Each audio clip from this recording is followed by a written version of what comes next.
Bienvenidos, esto es Fuera de la Caja. Yo soy Macario Esquetino, les agradezco mucho que me escuchen y hoy tenemos una emisión, digamos, un poco especial de análisis de coyuntura, fuera de tiempo, porque nos corresponde hablar de la jornada electoral del 6 de junio. Creo que es un tema que todo el mundo está interesado pues le ofrezco algunas ideas que se me han ocurrido en el transcurso de estos días. Estoy grabando esto el día miércoles 9, que es el día en que se hace el cómputo distrital en la elección federal y los cómputos en los estados, de manera pues que la versión oficial va a salir en el transcurso de la noche de hoy. Entonces, cuando usted escuche esta plática, probablemente haya algunos pequeños cambios, pero en la esencia me parece el asunto va a mantenerse en donde está en este momento, después de que el Instituto Nacional Electoral nos ofreció conteos rápidos con un gran nivel de exactitud, tanto de la elección federal como de las 15 elecciones de gobernador. ¿Qué podemos decir de lo que ocurrió el día 6 de junio? Bueno, lo primero para mí, lo más importante es que logramos salvar la democracia en México y esto es algo extraordinario. Yo estoy muy contento, yo estoy muy agradecido con todos los millones de mexicanos que salieron a votar. Era importantísimo mostrar que queremos seguir siendo un país democrático y esto significa que podemos elegir a nuestros gobernantes en distintos momentos del tiempo, a veces mejor, a veces peor, pero lo vamos a hacer nosotros, no nos va a ser impuesto. Y esto era un riesgo real. Había la posibilidad, yo estoy convencido de ello, de que quien está hoy en la presidencia, Andrés Manuel, querría mantenerse en ella más tiempo del que está establecido, ya fuera extendiendo su mandato o reeligiéndose, para lo cual necesitaba modificar la Constitución. Pero lo más importante era mostrarle que no depende de él quién va a gobernar, depende de los mexicanos, que pueden pensar de maneras muy distintas. Mucha gente votó por Morena o su coalición, muchas otras personas votaron por la otra coalición y también hubo quien votó por Movimiento Ciudadano o por los partidos en donde fueron de manera individual. De forma pues que pensamos diferente, los mexicanos no tienen nada de extraño, así somos todos los seres humanos. Lo importante es que nuestro mecanismo de resolución de conflictos, que es la democracia, funcionó. No solo porque fuimos muchísimos mexicanos a votar, fue un récord de participación en una elección intermedia desde que hay democracia en México. En el momento en el que logramos entrar a la democracia, que fue la elección de 1997, sí hubo mucha más participación. Pero a partir de entonces, 2003, 2009, 2015, habían votado 47, 48% de quienes están en el padrón, en la lista nominal, y ahora fueron 52% los que asistieron. Entonces, fue un gran éxito. El Instituto Nacional Electoral hizo las cosas muy bien, de manera que el ataque que había estado construyendo el presidente en contra del INE y eventualmente del Tribunal Electoral ya no pudo llevarse a cabo. Esto no significa que no vaya a volver a intentar atacarlos, que los presione con las elecciones adicionales que se inventó ahora en agosto para el tema de si juzgan o no a los expresidentes y en marzo para la revocación o refrendo de mandato, elecciones que no deberían llevarse a cabo, no tienen ningún sentido y las puso Andrés Manuel porque quería fortalecer su postura en esta elección de junio. No lo logró, la oposición logró enviar las elecciones a otro momento para no juntarlas, pero ahora las va a querer utilizar López Obrador para mantener su perfil de campaña, que eso es lo que a él le gusta hacer y lo que sabe hacer bien, y no gobernar, porque eso pues, ni lo sabe hacer ni ha podido. Entonces, pues quiere seguir haciendo campaña y va a aprovechar estas elecciones. De cualquier manera, en esta, el Instituto Nacional Electoral actuó de manera, me parece, muy muy atinada y fue un gran triunfo. De los resultados, el análisis me parece hay que dividirlo en la elección federal y las estatales. La federal era importantísima para quitarle la mayoría calificada a la coalición presidencial, de forma que si quiere modificar la Constitución tenga que negociar con otras fuerzas políticas. ¿Por qué razón? Pues porque la Constitución es la ley básica y debería negociarse entre un grupo más grande de personas que cuando se está hablando de una ley específica. Esa es la razón por la cual para aprobar cambios constitucionales no se usa la mayoría simple, 50% más uno, sino una mayoría calificada, 66%. 2/3 de la Cámara son necesarios para hacer una modificación constitucional. En este momento, la legislatura que está terminando, Morena y sus aliados, PT, PES y Partido Verde, tienen esos 2/3. Para la nueva legislatura, la que acabamos de elegir, ya no los van a tener. De hecho, Morena, PT y PES, si sobrevive a esta elección, que está por verse, van a tener todavía por debajo de la mayoría simple, no llegan a la mitad de los diputados. Junto con el Partido Verde logran pasar esta barrera de la mayoría simple, pero ya no llegan a la mayoría calificada. El presidente en sus conferencias de la mañana para ir convenciendo a su público de que él siempre es un ganador, ahora no pudo argumentar fraude, insisto, porque fuimos muchísimos a votar y el INE hizo las cosas muy bien, pues entonces lo que está diciendo es que realmente él ganó y que ahora lo que va a hacer para tener mayoría calificada es negociar con el PRI. El presidente del PRI dio a entender que él está dispuesto a platicar con López Obrador, no para pasarle diputados, pero sí platicar, como cualquier opositor estaría dispuesto a platicar, pero pues esto va a estar en los temas de discusión de los próximos días, y que si el PRI se va a traicionar o que si el presidente del PRI se mantiene o se va, vamos a ver qué ocurre, pero en principio la coalición presidencial ya no tiene mayoría calificada, no puede modificar la Constitución, de forma que no podrá extender su mandato ni podrá reelegirse. Y esto es un gran triunfo.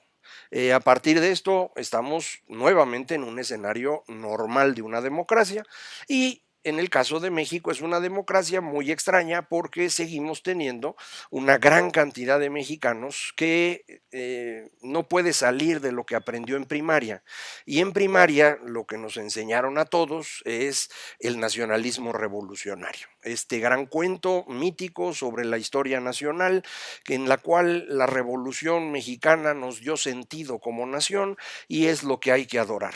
De esta idea de la revolución surgió el PRI, que gobernó durante muchos años, hasta que se fractura porque un grupo dentro del PRI se da cuenta que ya no va a regresar al poder y deciden salirse para ver si por fuera logran ganar. Ese grupo es el que yo llamo el echeverrismo, un grupo de priistas, como suelen decir, de izquierda, entre comillas, que crecieron en el sexenio de Luis Echeverría y en el de José López Portillo, y ya no podían regresar después del sexenio de Miguel de la Madrid, sobre todo cuando el sucesor de Miguel de la Madrid fue Carlos Salinas. Entonces salieron y conformaron con partidos pequeñitos el Frente Democrático Nacional, se unieron al Partido Socialista Unificado de México y finalmente crearon el PRD y se llevaron más o menos el 20% de la votación nacional. Eso es el flujo de priismo que se fue al PRD en aquella ocasión y lo mantuvieron durante bastante tiempo, hasta que López Obrador va a fundar Morena y se lleva prácticamente todo eso. Se lo lleva en dos pedacitos, una parte en la fundación y otra parte en 2018, y hoy el PRD a duras penas mantiene el registro. Entonces, de ahí sacó el obradorismo 20 puntos de la votación nacional. En 2018 se trasladaron votos del PRI al PRD y estábamos del PRI a Morena, y estábamos en la duda de si ese traslado de votos era permanente o era transitorio. Es decir, había sido parte de esta negociación que se dice ahí con Peña Nieto para que pudiera ganar López Obrador sin problema y a cambio no se juzgara o persiguiera a Peña Nieto, apoyado por gobernadores, o de plano sí se movieron los priistas a Morena y ahí se van a quedar. Esa era la duda. El domingo acabamos de comprobar que sí se van a quedar, fue un movimiento permanente y vale 12 puntos. Entonces, Morena es un partido que tiene 32 puntos de la votación nacional. Todo eso viene del PRI.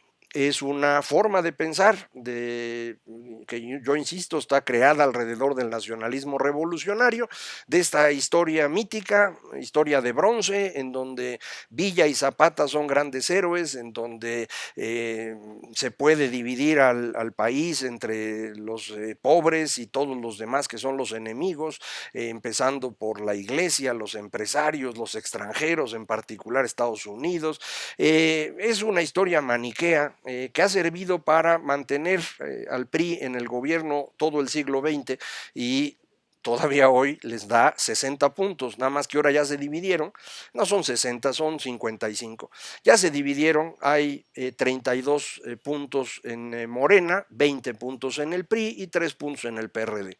Y esos son los 55 puntos del nacionalismo revolucionario, que me parece no va a desaparecer hasta que no empecemos a enseñar historia de verdad en la primaria y pongamos las cosas de una manera pues bastante más objetiva para poder ver qué cosas hicimos bien y qué mal en el pasado y por lo tanto hacer las cosas mejor en el futuro.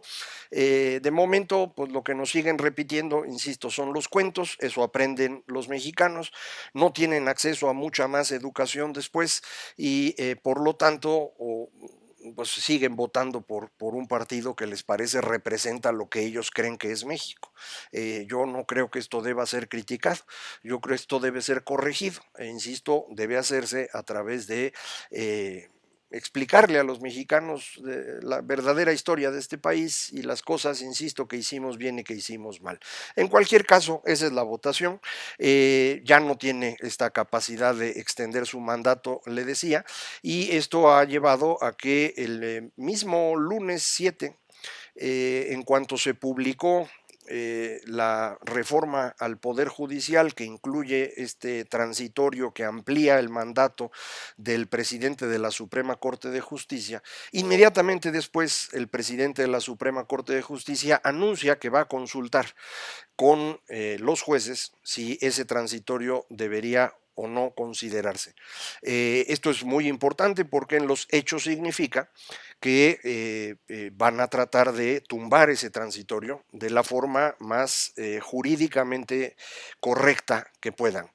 Mucha gente cree que simplemente el señor Saldívar debía decir que no está de acuerdo y ya, o que anunciara que va a renunciar cuando termine su periodo. Eso no tiene sentido, estas cosas son técnicamente más complejas y entonces el camino que está siguiendo el presidente de la Corte me parece más correcto, no porque yo sepa de eso, sino porque he preguntado a quien sí sabe y me confirman que esto es la mejor forma de quitar este transitorio que fue un error y que ahora claramente no tiene mucha posibilidad de sobrevivir, siendo que el presidente dejó de ser el todopoderoso.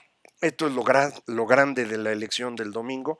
Hemos puesto al señor López Obrador en el papel del presidente de la República con un periodo de poquito menos de 6 años, de los cuales lleva ya la mitad, y ya no tiene esta capacidad de decir quiero esta ley y no le cambien ni una coma. Ya las cosas se modificaron y esto implica que su periodo entra en declive, empieza a perder poder natural en todos los países cuando hay esta elección intermedia.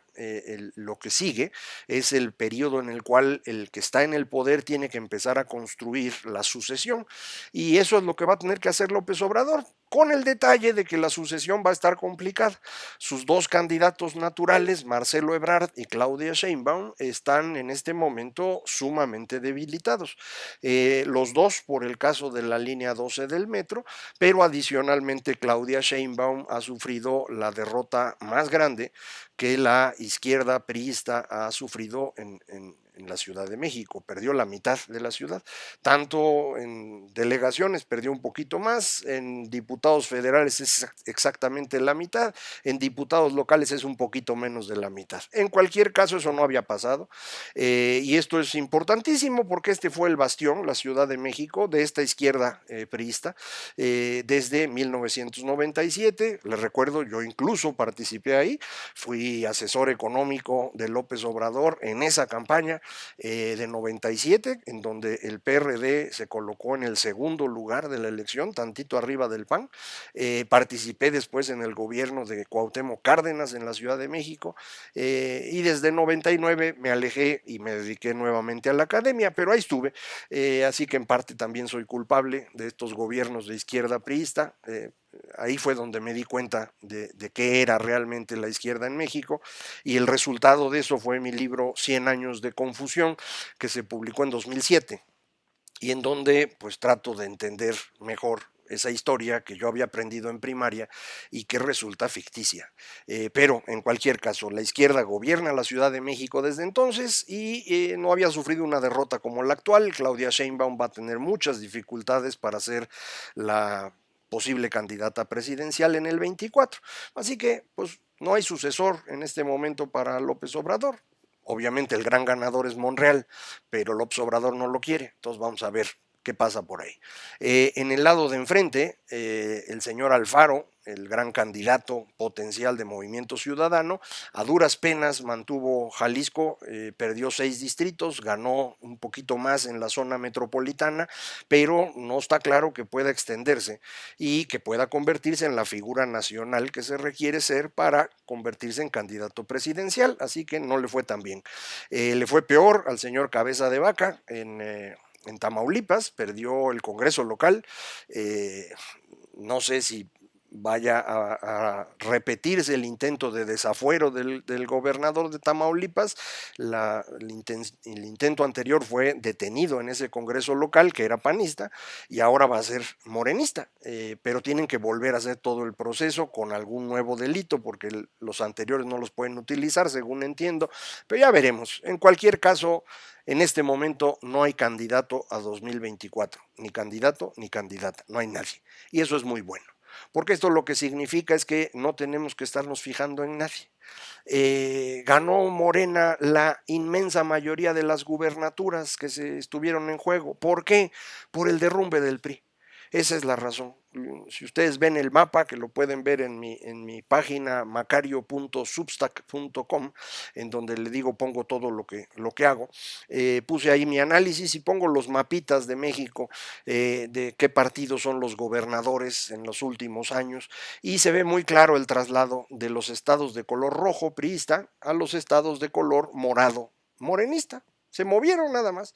Entonces, bueno, pues en cada entidad están eligiendo a un priista en la alianza opositora o a un priista con Morena, y eligieron al priista que más les gustó. En algún lado habría habido trampa, hay la sospecha de la intervención del crimen organizado en muchas entidades. Vamos a ver qué pasa.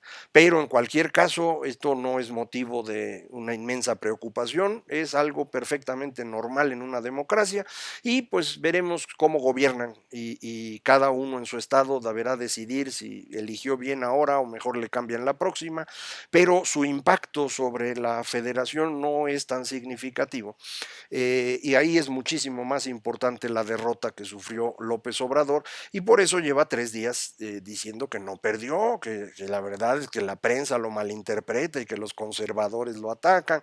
Si son 3 días de defensa es que sí perdió, yo no le veo ninguna duda, y además pues está clarito, ¿no? Entonces lo más importante que logramos fue eso, estamos manteniendo a México en la democracia y eso es valiosísimo. Nos podemos equivocar en nuestras elecciones y podemos corregir después, así que no pasa nada muy grave.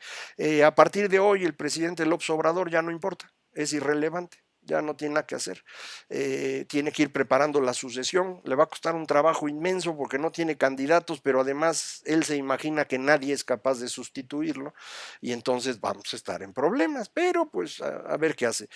Yo le sugeriría, olvídese de Andrés Manuel, olvídese de las mañaneras.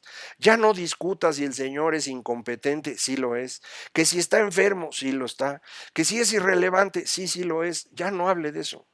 Vamos a empezar a discutir temas, porque estos temas nos van a ayudar a ir prefigurando el programa sobre el cual debemos elegir en 2024 y alrededor de ese programa empezarán a surgir liderazgos que nos permitan decidir cuál es la mejor candidatura y a través de qué partido y si va a haber alianza o no va a haber.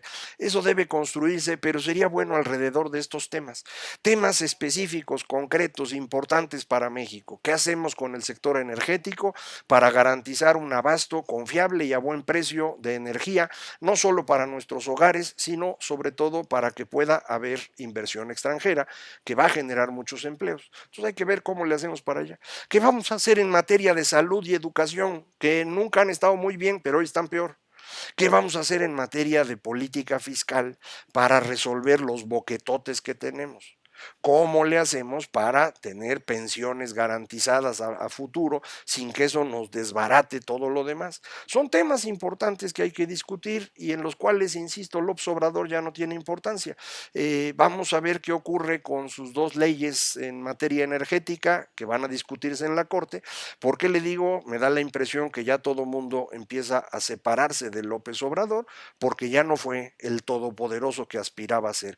Y eso fue una victoria de todos ustedes, mexicanos, que decidieron que la democracia es el camino correcto, de ese 1,5 millones de mexicanos y mexicanas que fueron a cuidar casillas y que hicieron las cosas como se debe.